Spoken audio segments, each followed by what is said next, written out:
这棒又带到了中间方向，2次的进攻，最后都找到林哲轩，最后一拍被他给拦下来了 ，Nice play！ 哇，对周董来讲非常的可惜，没办法把2垒上的分数给打回来，这样子都能被他给接到，已经是手最后的极限的延伸了。在今天上面已经3颗，而且这3颗都很关键。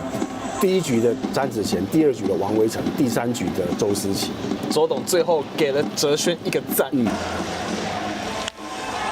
把球带得到了中间方向，看一下林哲轩 ，Nice play！ 哇，林哲轩今天多次的拯救了富邦悍将的投手群，这个有6星级了。对，这个球真的太珍贵了。哇！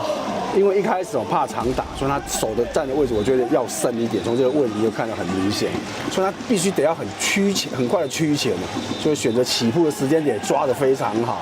Nice diving catch。这真的今天不只是第1次，好几次他非常精彩的守备都免于掉分的危机哦。我希望今年能够为富邦拿下第1座总冠军。富邦悍将。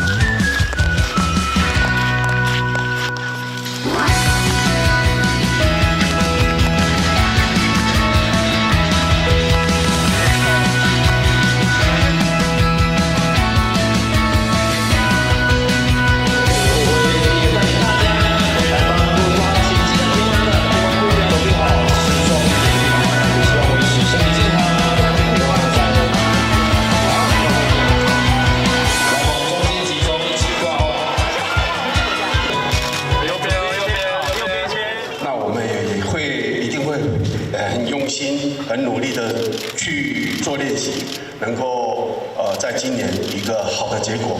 我希望今年能够为富邦拿下第1座总冠军，继续加油！谢谢大家，谢谢。期待自己能够带领球队往更好的方向前进。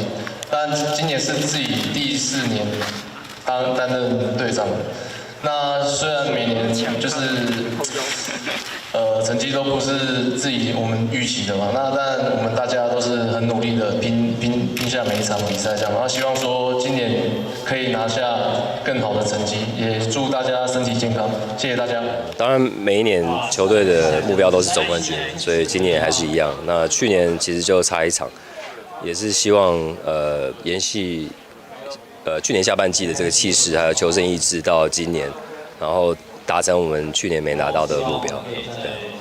季后进行了很多补强，无论在洋投方面，还有其他队的球员。就这边可以谈一下说，目前洋将这边。洋投的，对，今年因为有去年的经验嘛，在疫情的阶段，其实要找洋将中间的这个程序非常复杂，也需要很多时间，然后来这边也需要更多时间去调整，所以其实早一点来，有经过完整的春训的话呢，其实洋将的状况都会比较好，然后也是以备不时之需吧，就是可能有洋将如果是受伤或是调整不及，其实都至少比较有把握，在开季是有3个状况不错的洋投，能够帮助球队拿着好的成绩这样子。对。